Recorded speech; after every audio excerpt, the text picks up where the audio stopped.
Assalamualaikum warahmatullahi wabarakatuh. Berjumpa lagi dengan Ibu, yaitu Bu Ajri, dalam pelajaran Ilmu Pengetahuan Sosial kelas 8. Selamat untuk kalian yang sudah naik ke kelas 8. Nah, sekarang materi yang akan kita bahas di kelas 8 yaitu bab pertama itu tentang interaksi antar ruang negara-negara ASEAN. Ada yang tahu negara ASEAN negara apa saja? Oke, mari kita simak. Nah, di sini ada tujuan pembelajaran. Tujuan kita mempelajari ini yaitu agar kalian bisa menjelaskan kondisi geografis negara-negara ASEAN, dapat mendeskripsikan potensi sumber daya alam negara-negara ASEAN, dapat menjelaskan sumber daya manusia negara-negara ASEAN, dapat menganalisis interaksi antar ruang negara-negara ASEAN, dan dapat mengidentifikasi dampak terjadinya interaksi antar ruang negara-negara ASEAN. Oke, kita mulai materinya. Nah, sebelumnya amatilah gambar berikut. Nah, dari gambar tersebut, apa yang bisa kalian jelaskan? Nah, gambar yang ada di sini yaitu menjelaskan tentang adanya sebuah interaksi antar ruang negara yang tergabung dalam ASEAN. Ini kegiatannya dilakukan tanggal 22 November 2015, yaitu di Malaysia, tepatnya di Kuala Lumpur. Nah, ini. Oke, kita lanjut. Kondisi geografis negara ASEAN dan sejarahnya. Kenapa sih bisa terbentuk sebuah organisasi ASEAN? Karena kawasan Asia Tenggara memiliki sejumlah negara yang memiliki kemiripan latar belakang sejarahnya. Misal, persamaan letak geografis, persebaran nenek moyang, kebudayaannya, hingga hampir semua negara di kawasan ini pernah menjadi jajahan kecuali negara Thailand. Nah, apa nama organisasi ASEAN? Yaitu nama organisasinya adalah Association of Southeast Asian Nations. Yang artinya apa? Yaitu suatu perserikatan atau organisasi antar bangsa yang wilayahnya berada di Asia Tenggara. Oke, sejarah berdirinya ASEAN. ASEAN itu berdirinya pada tanggal 8 Agustus 1967 di Bangkok, Thailand. Nah, ini berdirinya ASEAN. Nah, ASEAN ini diprakarsai oleh 5 negara. 5 negaranya yaitu pertama Indonesia. Indonesia diwakili oleh Adam Malik, Menteri Luar Negeri Indonesia pada zamannya. Bisa kita lihat. Kedua itu oleh Malaysia. Malaysia diwakili oleh Tun Abdul Razak sebagai Wakil Perdana Menteri Malaysia. Yang ketiga yaitu oleh Filipina yang diwakili oleh Narciso Ramos, Menteri Luar Negeri Filipina. Yang keempat yaitu Singapura yang diwakili oleh S. Rajaratnam, Menteri Luar Negeri Singapura. Yang kelima yaitu oleh Thailand yang diwakili oleh Tanat Koman sebagai Menteri Luar Negeri Thailand. Nah, ini adalah 5 orang yang memprakarsai 5 negara yang bisa terbentuknya sebuah organisasi ASEAN. Oke, kita lanjut. Nah, adapun piagam ASEAN. Piagam ASEAN ini apa? Yaitu di dalamnya itu terdapat sebuah tujuan dibentuknya ASEAN. Nah, disebut dengan Charter ASEAN, yaitu piagam ASEAN yang disetujui pada tahun 2007. Adapun tujuan-tujuan dari ASEAN, 1. ASEAN ini bertujuan untuk mempercepat pertumbuhan ekonomi, pertumbuhan sosial, serta budaya di Asia Tenggara melalui usaha bersama dengan semangat yang setara dan kemitraan. Apalagi tujuannya memajukan perdamaian serta stabilitas regional di kawasan Asia Tenggara dengan menghormati supremasi hukum serta patuh pada prinsip PBB.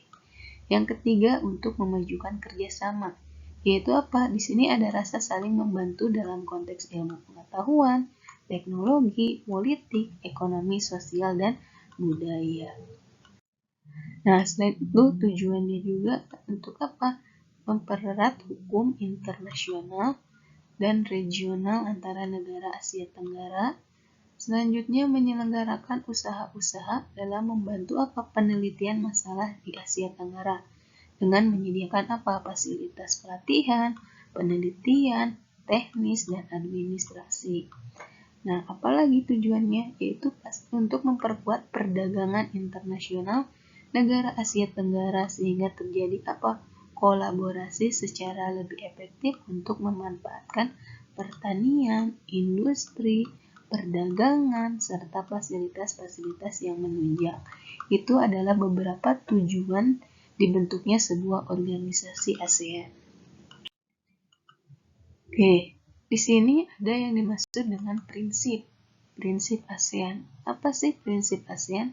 Yaitu untuk menghormati kemerdekaan, kedaulatan, integritas, serta identitas nasional masing-masing anggota ASEAN. Jadi itu adalah prinsipnya, yaitu untuk menghormati. Yang kedua, negara anggota ASEAN berhak untuk apa? Memimpin kehadiran nasional dan bebas dari campur tangan atau intervensi orang luar. Prinsipnya apalagi? Tidak melakukan intervensi terhadap urusan dalam negeri negara-negara anggota ASEAN yang lain. Jadi tidak memaksakan.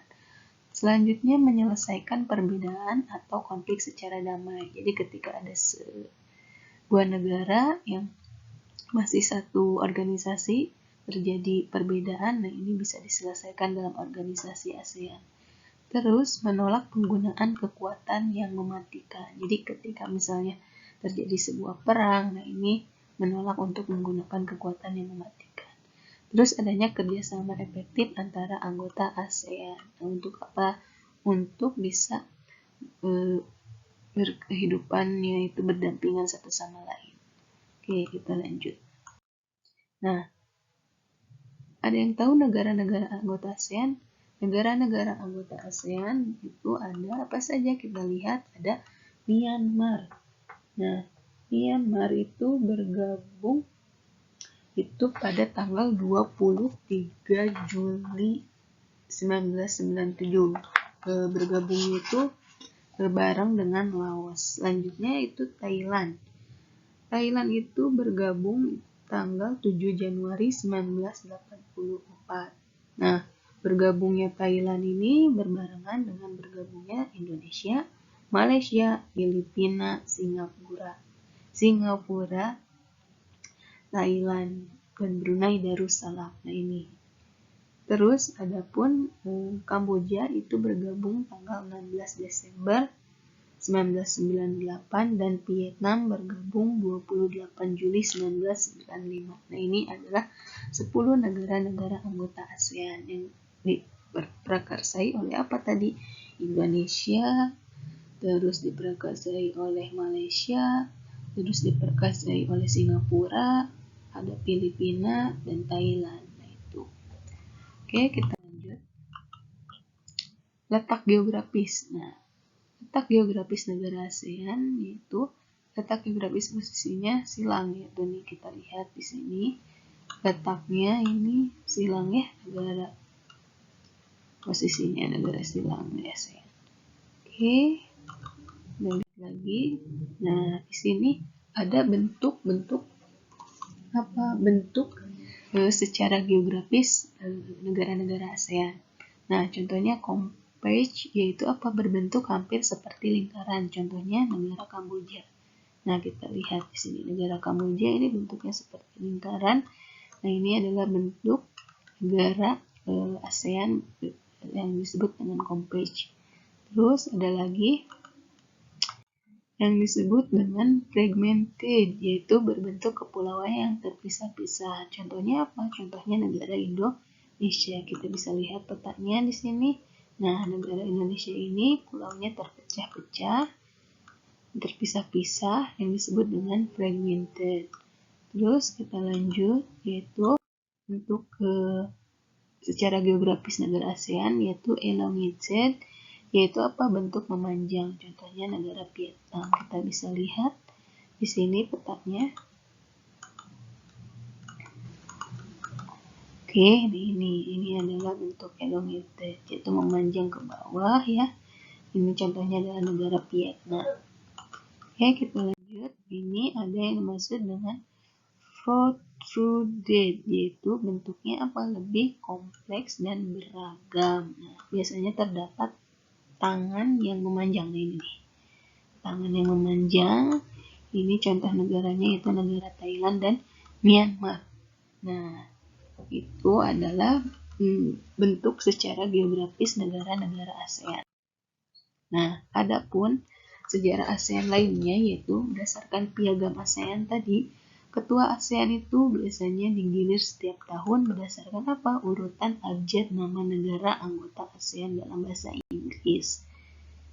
Nah, apalagi yaitu ketua ASEAN berperan dan bertanggung jawab dalam penyelenggaraan forum ASEAN. Jadi, ketua ASEAN itu kerjanya apa sih? Yaitu untuk berperan dan bertanggung jawab dalam penyelenggaraan forum ASEAN. Nah, kalian tahu nggak? Association of Southeast Asian Nations ini memiliki apa? Memiliki sekretariat jenderal ASEAN yang berkedudukan di mana? Di Jalan Singamangaraja, Kebayoran Baru, Jakarta Selatan, dan digunakan pada tanggal 2 Januari 1993. Nah, itu. Jadi pada tahun 1993, Sekretariat Jenderal ASEAN itu berkedudukan di Jalan Singamangaraja, Kebayoran Baru, Jakarta Selatan. Nah, ini ada logo ASEAN ya. Logo ASEAN atau lambang ASEAN. Nah, negara-negara yang tergabung dalam ASEAN terletak di wilayah benua Asia. Tepatnya di 26 derajat lintang utara sampai 11 derajat lintang selatan dan 93 derajat bujur timur sampai 141 derajat bujur timur dengan luas sekitar berapa? 4.494.810,3 km persegi. Nah, ini adalah materi hari ini tentang mengenal negara-negara ASEAN atau mengenal tentang organisasi ASEAN.